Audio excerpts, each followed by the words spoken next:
Inilah rekaman publik terakhir dari eksekusi menggunakan gilotin di Prancis. Proses eksekusi berlangsung sangat cepat dan presisi. Terpidana bahkan tak sempat bereaksi sebelum kepalanya terpisah dari tubuh.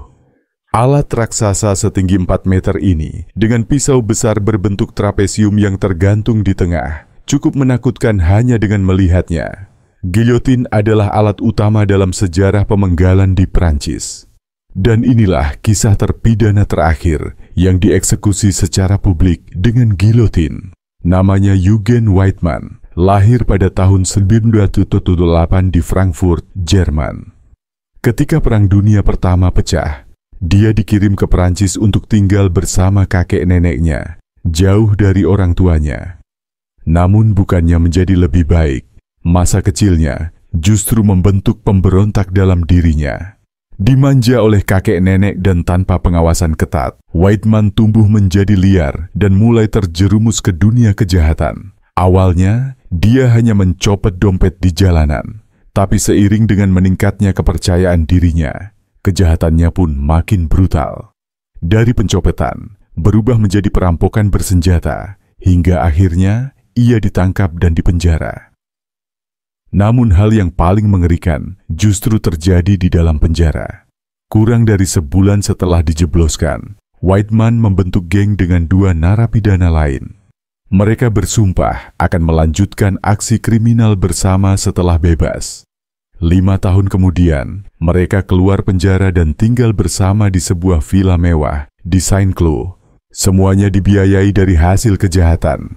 Tapi mereka tidak puas hanya dengan merampok. Mereka naik level, menculik orang untuk meminta tebusan. Awalnya, Weidmann memilih korban secara acak di jalan. Namun korban itu melawan dengan keras hingga mereka gagal menculiknya. Yang paling menyeramkan adalah efek psikologisnya. Perlawanan si korban malah membuat Weidmann bergairah. Dia mulai terobsesi menyaksikan seseorang berjuang mati-matian sebelum kehilangan nyawa. Korban pertamanya adalah seorang penari bernama Jean de Coven yang sedang berlibur ke Prancis untuk mengunjungi bibinya. Tertarik dengan penampilan Weidmann, Jean menerima undangannya untuk berkunjung ke villa. Namun begitu melewati pintu, dia langsung dijebak. Weidmann langsung mencekik lehernya dengan kedua tangan hingga Jean tewas. Dengan dingin, ia mengubur tubuh Jean di halaman belakang villa. Seolah-olah gadis itu tak lebih dari sampah yang dibuang. Setelah membunuh Jean de Coven, Weidmann menjadi kecanduan dengan sensasi itu. Ia mulai memburu korban baru. Korban kedua adalah seorang sopir yang ia tembak tepat di bagian belakang kepala saat sedang menyetir di tengah hutan. Alih-alih merasa takut, Weidmann justru terangsang saat menyaksikan sopir itu menggelepar di kursinya. Begitu korban berhenti bernapas, ia menguburnya dalam-dalam di hutan dan kabur dengan mobil korban. Dengan cara yang sama, ia terus membunuh seorang perawat, mantan teman satu sel, seorang aktris muda, dan seorang agen properti. Total 6 korban tewas di tangan Weidmann sebelum akhirnya ia tertangkap.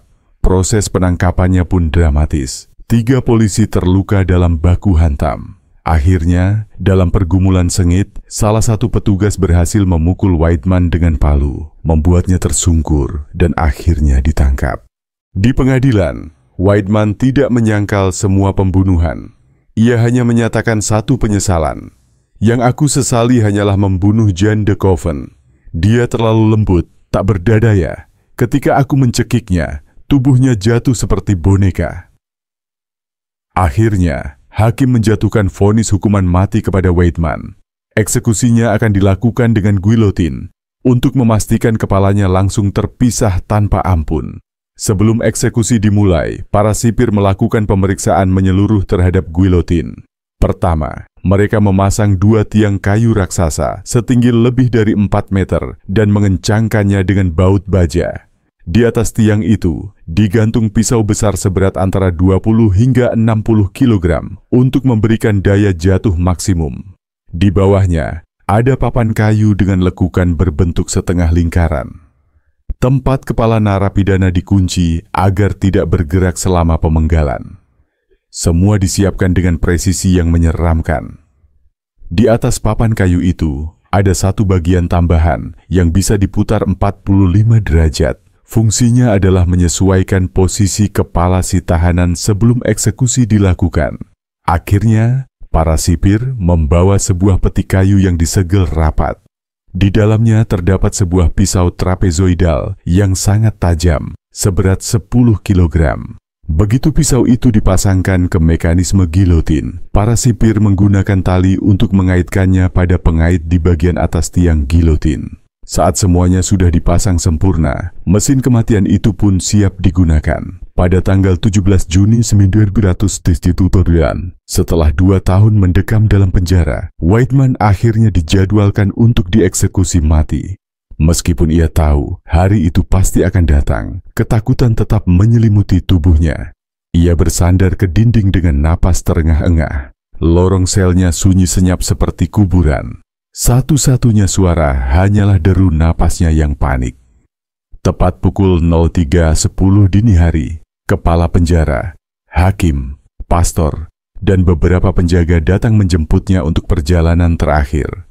Mereka berdiri di depan sel, sementara Weidman yang nyaris tidak tidur semalaman, gemetar seperti daun diterpa angin, dan akhirnya ia pun menangis. Meskipun pria itu telah membunuh 6 orang dengan keji, para petugas masih berusaha menunjukkan secercah kemanusiaan.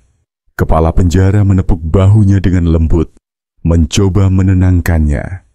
Kemudian, para penjaga membawa pakaian baru demi menjaga sisa-sisa martabatnya menjelang ajal.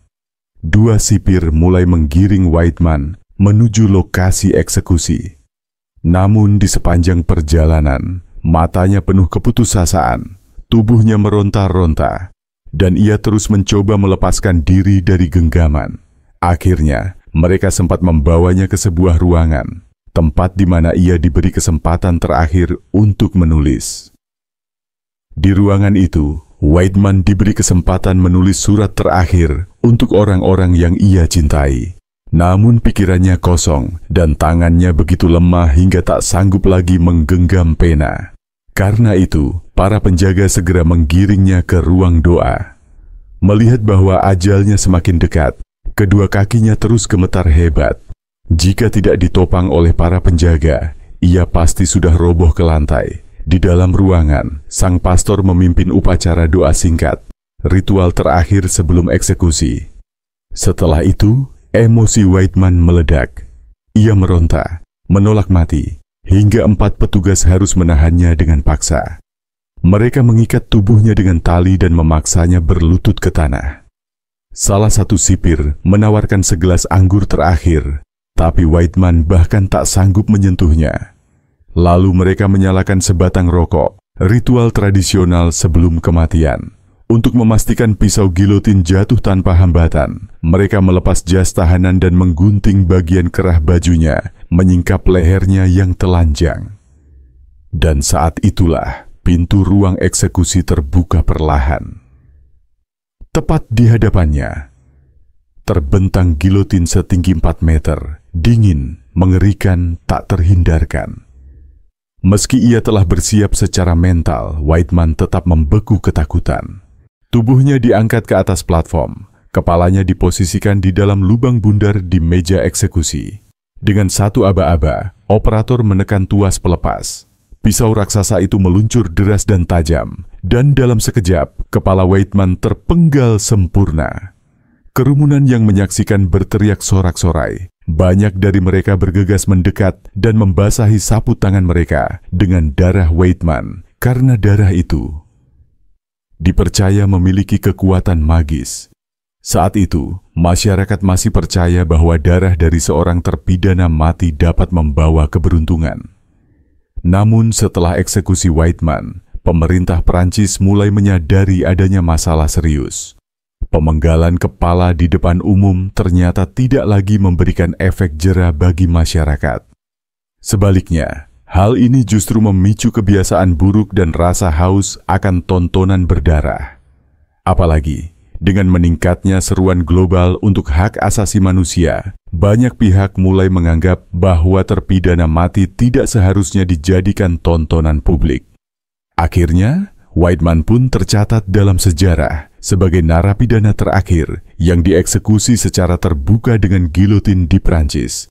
Dan pada tahun 1777, penggunaan gilotin resmi dihapuskan secara permanen. Jika kamu menyukai kisah ini, jangan lupa tekan tombol like dan subscribe. Sampai jumpa di episode berikutnya, karena masih banyak rahasia kelam dunia yang menunggu untuk diungkap.